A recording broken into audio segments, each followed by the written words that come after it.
The Messerschmitt came from above like a falling blade. Flight Lieutenant David Harwell had less than 3 seconds before cannon shells would tear through his Spitfire's fuselage. The German pilot had every advantage: altitude, speed, position, the textbook kill. Harwell did something no manual would ever recommend. He cut his throttle, pulled back hard, let his aircraft shudder toward a stall at 12,000 feet, while 3 enemy fighters closed like wolves on wounded prey. What happened in the next 40 seconds would be studied in tactical schools for decades. But on that frozen morning over occupied France, his crew thought he'd lost his mind. The year was 1943. The mission was a bomber escort deep into enemy territory, and the pilot they called the librarian was about to prove that survival sometimes requires forgetting everything you were taught. If you want more true stories of impossible moments from World War II, subscribe to the channel. The operations room at RAF Biggin Hill smelled like burnt coffee and cigarette smoke. It was 4 in the morning. Frost covered the windows. 18 pilots sat in wooden chairs, waiting for the briefing that would send 12 of them into the sky, and maybe 6 of them home. David Harwell sat in the back row. Always the back row. He held a folded map in his lap and traced invisible lines with his finger. Other pilots joked, smoked, played cards. Harwell read altitude tables and wind calculations. They called him the librarian because he'd been a schoolteacher before the war. 26 years old. Thin frame. Wire glasses that fogged in the cockpit. He joined the RAF in 1941 when Britain was still bleeding from the Blitz. He wanted to serve, but he didn't look like the other man. Squadron Leader Tennant stood at the front of the room and unrolled a large map of northern France. Red lines marked the route. Black circles marked flak zones. The target was a ball-bearing factory outside Lille. The bombers would go in at 20,000 feet. The Spitfires would fly high cover. Expect heavy resistance, Tennant said. Intelligence reports at least 2 Luftwaffe squadrons in the area. Experienced pilots. They know we're coming. Harwell wrote notes in the margin of his map. Wind speed, fuel consumption, time over target.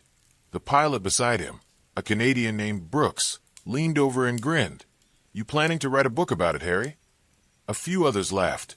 Harwell didn't look up. He'd learned not to react.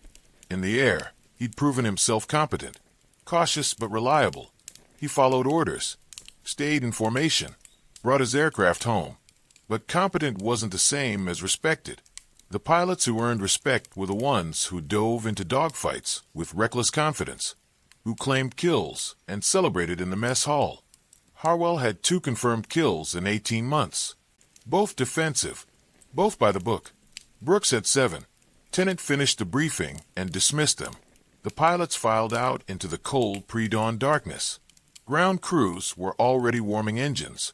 The sound of Merlin engines, coughing to life, echoed across the airfield like distant thunder. Harwell walked to his Spitfire. The name Patience was stenciled below the cockpit in faded white paint. His ground crew chief, a Scotsman named McLeish, stood beside the wing with a thermos of tea. "She's ready, sir," McLeish said. "Check the guns myself. Full fuel. Full ammo." Harwell nodded. He ran his hand along the leading edge of the wing.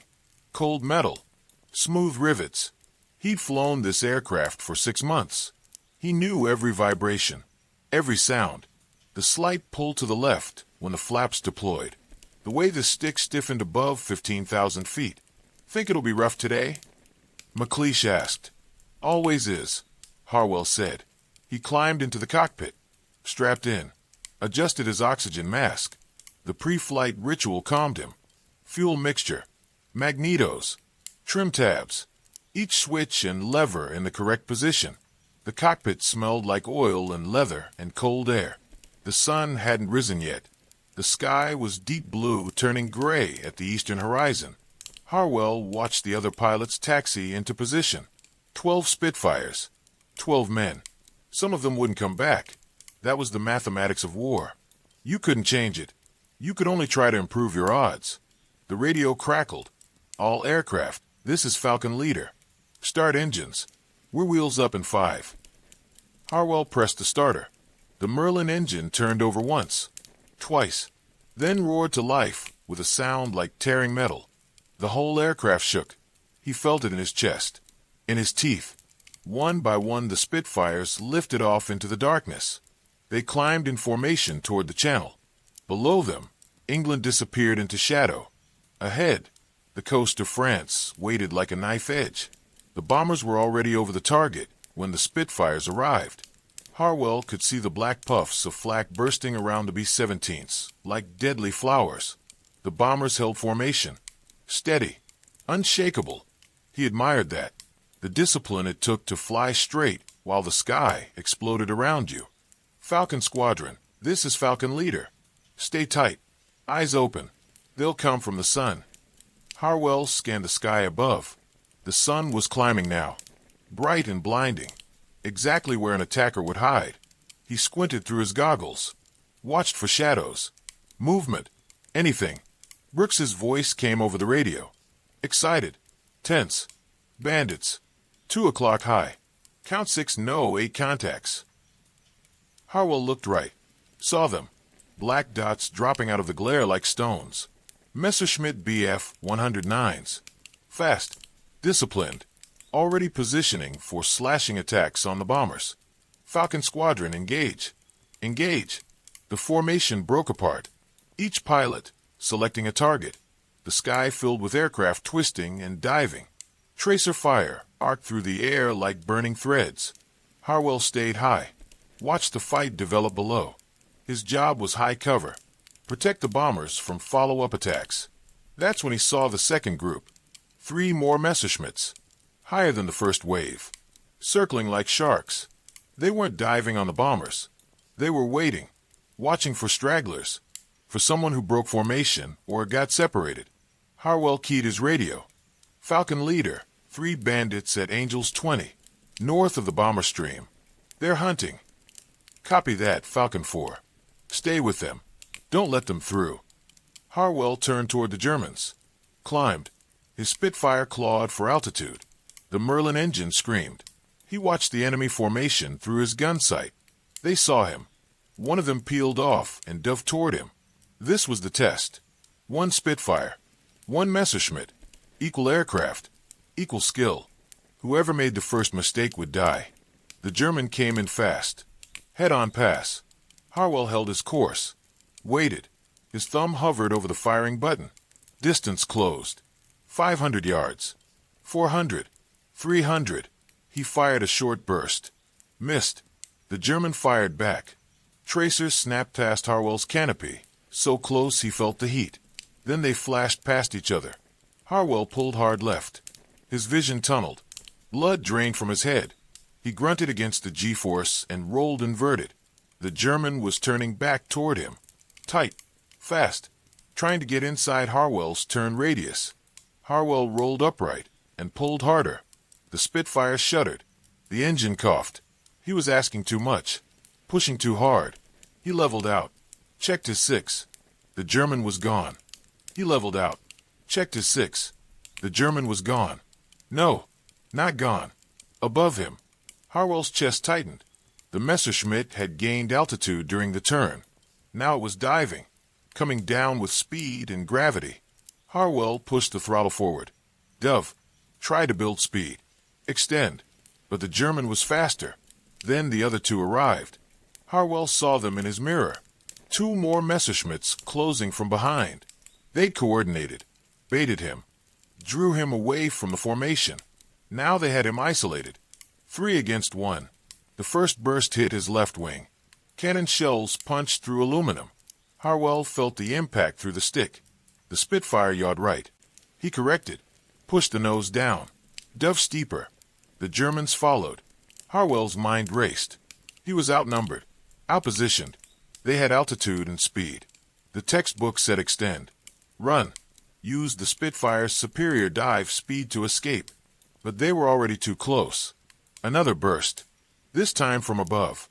Shells tore through his canopy. Glass exploded. Wind screamed into the cockpit. Harwell ducked. Felt something hot across his shoulder. Blood. Not much, but enough to know he'd been hit. His altimeter unwound. 14,000 feet. 13. 12. The Germans stayed on him. Patient. Professional. They didn't rush. Didn't waste ammunition. They took turns. One would attack. Harwell would evade. Another would reposition. Then attack again. It was elegant. Deadly. And it was working. Harwell's mind reached for options. He couldn't outrun them. Couldn't outclimb them. Couldn't turn with them. The mathematics were impossible. Unless he changed the equation. He thought about energy. About speed and altitude. About what predators expect from prey. They expected him to run. To use every ounce of power to escape. What if he did the opposite? Harwell's hand moved to the throttle. His crew's voice echoed in his memory. McLeish. Tennant. Brooks. They'd all told him the same thing. In a fight, never slow down. Speed is life. But speed could also be predictable. The Messerschmitt behind him fired again. Shells walked up toward his tail. Harwell made his decision. He cut the throttle. Pulled back on the stick. Hard. The Spitfire pitched up. Nose high. Speed bleeding away. The engine note dropped from a scream to a growl. His airspeed indicator fell. 200 knots. 180. 160. The Messerschmitt behind him flashed past. Too fast. Too close. The German pilot had been matching Harwell's speed, anticipating a chase. When Harwell slowed, the German overshot, but there were still two more. Harwell held the climb. Let the Spitfire slow. 140 knots. 120. The controls went soft. Mushy. The stall warning shuddered through the airframe. The second Messerschmitt dove from above. Lined up for the kill. Harwell was a sitting target, hanging in the air. No speed. No energy. The German fired, and Harwell let the Spitfire stall. The nose dropped. The aircraft fell. Not a dive. A true stall. Wing over wing. Spinning. The world tumbled. Sky. Ground. Sky. Ground. The Germans burst past, through empty air, where Harwell had been, where the German expected him to be. Harwell let the spin develop.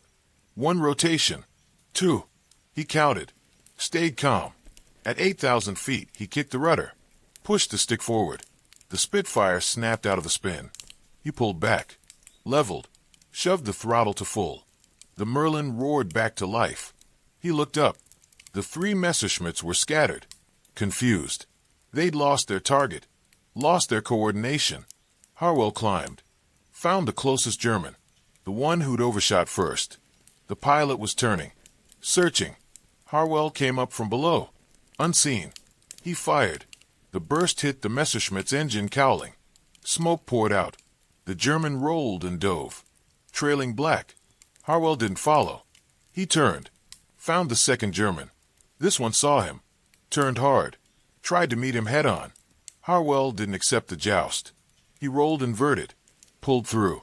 Came around on the German 6. Another burst. This time into the cockpit.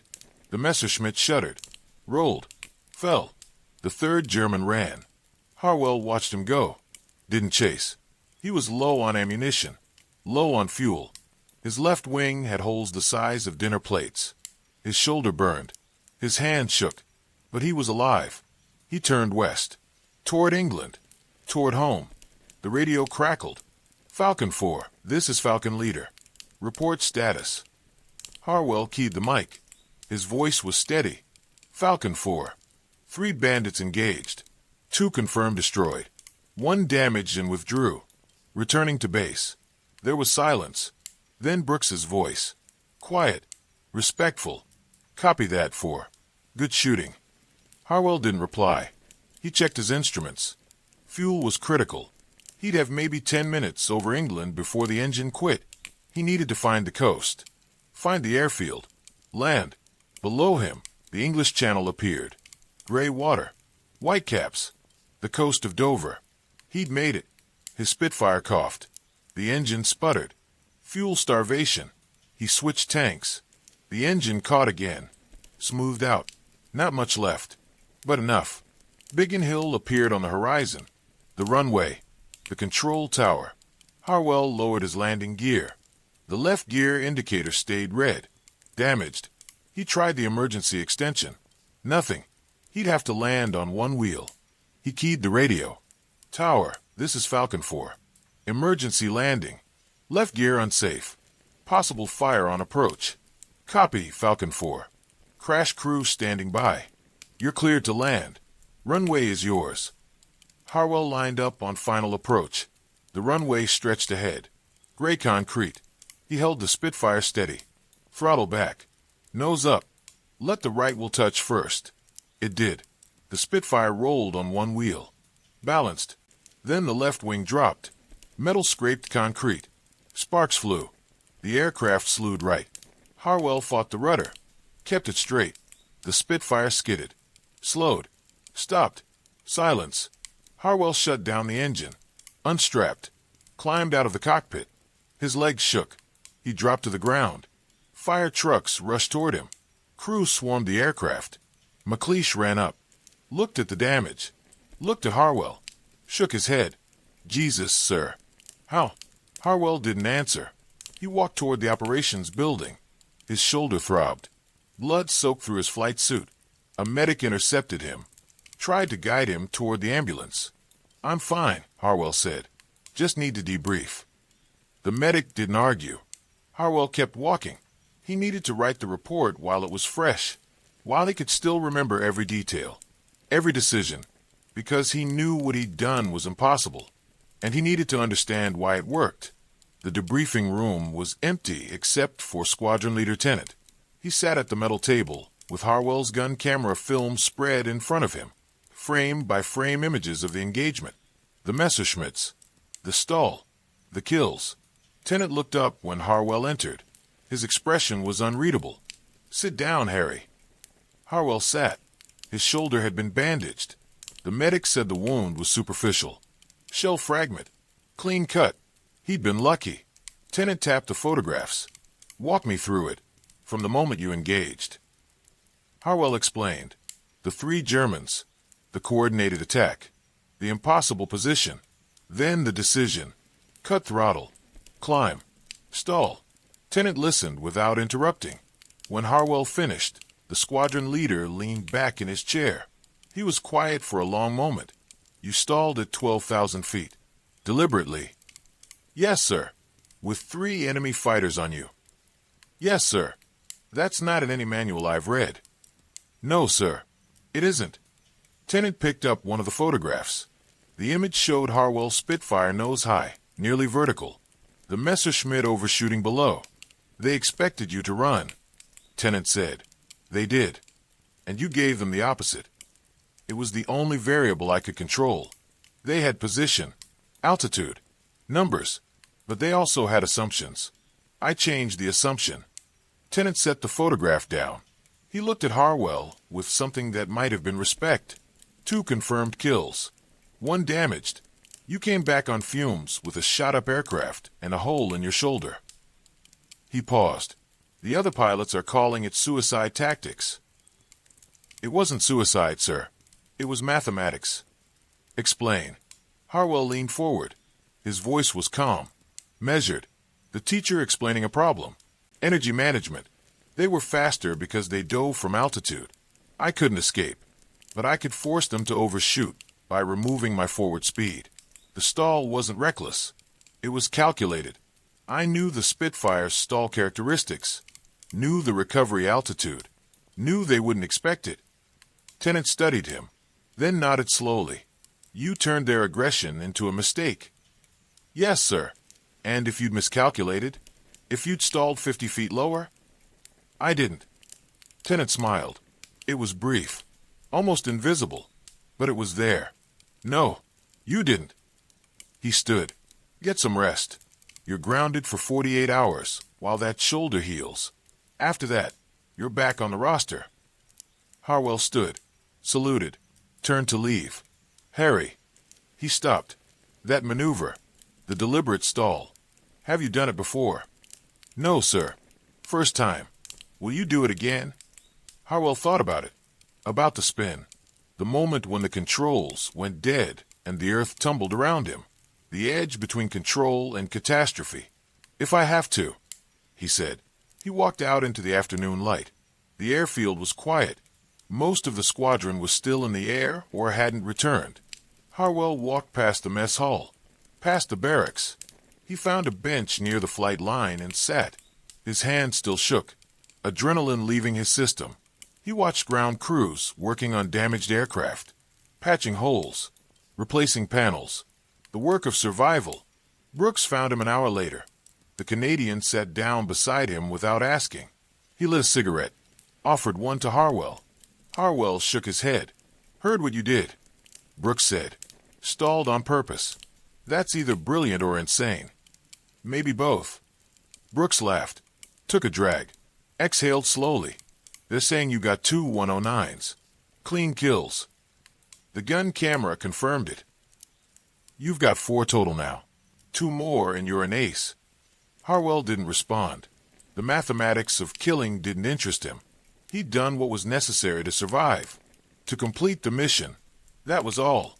Brooks stubbed out his cigarette. You know what the real trick is. Brooks said. You didn't panic. 3 on 1. Shot up. Bleeding. And you found a solution. He stood, clapped Harwell on the shoulder. The good one. That's the difference between going home and not. He walked away. Harwell sat alone. The sun was setting, orange light across the grass. In the distance, engines. The rest of the squadron returning. One by one they landed. Harwell counted them. 10 came back. 2 empty spaces in the formation. He thought about those pilots. Their families. The telegrams that would arrive in a few days. He thought about his own survival. The thin margin. The seconds that separated living from dying. His maneuver would be written up, analyzed, debated. Some would call it genius. Others would call it luck. In 3 months, it would appear in tactical briefings. Non-standard evasion techniques. Pilots would practice it. Some would survive because of it. But that wasn't why he'd done it. He'd done it because in that moment, hanging at 12,000 feet with death closing in, his mind had seen a pattern, an equation, and the solution required doing what no one expected. Not bravery, not recklessness, just clarity. Harwell stood, walked toward the barracks. His shoulder ached. His body was exhausted, but his mind was clear. Tomorrow he'd rest. The day after, he'd fly again. And if the situation demanded it, he'd find another solution. Because survival wasn't about following rules. It was about understanding when to break them. If you enjoy real World War II stories, where skill and courage change history, subscribe for more. The sky doesn't care about your training. It doesn't reward aggression or caution. It only respects one thing: the ability to think when thinking seems impossible.